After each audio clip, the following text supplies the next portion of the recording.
desde os tempos imemoriais que a posse e a concentração de terras significa poder, estabelecendo a divisão de classes.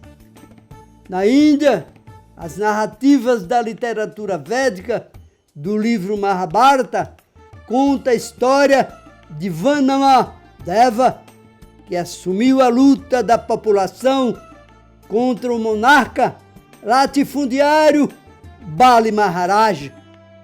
A história conta que Vanama foi o primeiro a lutar pela reforma agrária no mundo, permitindo que outras pessoas pudessem ter o direito de cultivar a comida que as alimentaria.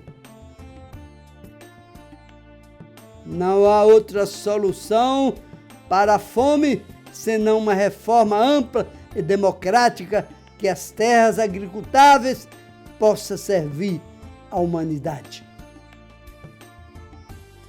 Na China, o Livro Vermelho conta a história de uma revolução iniciada graças ao inconformismo do camponês Mao Tse-tung, que entendia na pele a importância da terra para a independência de um povo. Mao se apropriou da essência libertadora do socialismo e liderou a Revolução Chinesa, que devolveu ao seu povo o domínio do território. No Velho Mundo, os franceses foram os primeiros a se posicionarem contra o domínio das terras pelos aristocratas e pela Igreja. Com a ajuda dos burgueses, promoveram uma revolução armada e conquistaram a posse de terras.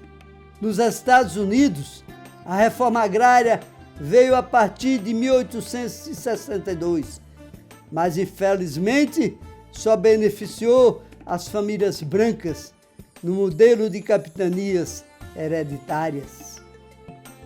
Falando em capitanias hereditárias, a concentração de terras no Brasil se dá desde o Tratado de Tordesilhas, que resultou na divisão do nosso território em glebas hereditárias. A partir da ocupação portuguesa, iniciada no século XV, as terras brasileiras foram entregues aos grandes latifundiários e que passam de geração para geração o domínio territorial. A concentração de terras prejudica o desenvolvimento social no Brasil, já que beneficia apenas uma parcela de privilegiados. Os latifundiários no Brasil estão presentes no Congresso Nacional, são políticos conhecidos porque não têm medo de defender apenas os próprios interesses. Eles compõem as bancadas da bala, a bancada do boi, a bancada da Bíblia. Estão unidos para garantir a permanência dos seus status, dos seus poderes, dos seus dinheiros. São essas mesmas figuras que continuam lucrando com o agronegócio, desmatando e incendiando as florestas, assassinando indígenas, quilombolas, trabalhadores rurais sem terra e tomando à força as pequenas propriedades da agricultura familiar para a produção da monocultura e da pecuária. Toda essa carnificina tem o apoio do governo Bolsonaro, que teve a sua campanha presidencial financiada pela elite inimiga do povo brasileiro. Eles são chefões do escritório do ódio, divulgador de fake news, de mentira. Lula lá, brilha uma estrela. Lula lá, cresce a esperança. Sem medo de ser, sem medo de ser, sem medo de ser feliz. Lula lá, com sinceridade. toda certeza, sem medo de ser, sem medo de Os governos progressistas de Dilma e Lula, o Brasil tinha uma política de proteção ambiental que nos proporcionou notoriedade. O Brasil assinou tratados importantes para a nossa economia por meio da nossa proposta de desenvolvimento e produção sustentável.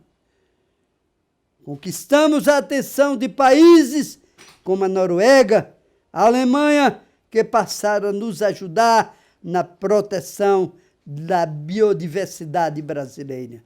Atualmente, um aspecto do mal domina os gestores do Executivo Federal.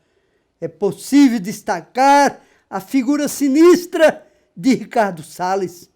O ministro do Meio Ambiente ocupa um cargo que não corresponde aos interesses da nação e aos interesses do mundo. É a mesma figura que deseja se aproveitar da pandemia para entregar as áreas de proteção ambiental ou os territórios dos povos tradicionais para grileiros, mineradores e principalmente para o agronegócio. Outro ministro dominado pelo mal é Ernesto Araújo, responsável por destruir a reputação do Brasil perante a comunidade internacional. Diante do mundo, o ministro das Relações Exteriores se mostra um delinquente ideológico, atacando nossos principais parceiros comerciais, podendo afetar nossa economia brasileira com insinuações irresponsáveis e caluniosas. Ainda nos resta comentar a boçalidade ideológica da ministra Damares, que significa a materialização do atraso conservador e que ignora a realidade brasileira nas suas diversas manifestações culturais e humanas. Não podemos esquecer do ministro fugitivo Weintraub, o irresponsável que se ocupava apenas de atacar as instituições de ensino, a pesquisa no Brasil, além do Supremo Tribunal Federal. Um fugitivo, já que saiu escondido do Brasil. Não podemos desprezar o efeito Roberto Campos, o nome de um fantasma que volta a ameaçar o Tesouro Nacional. A família Campos está ligada à história do Brasil desde o militarismo.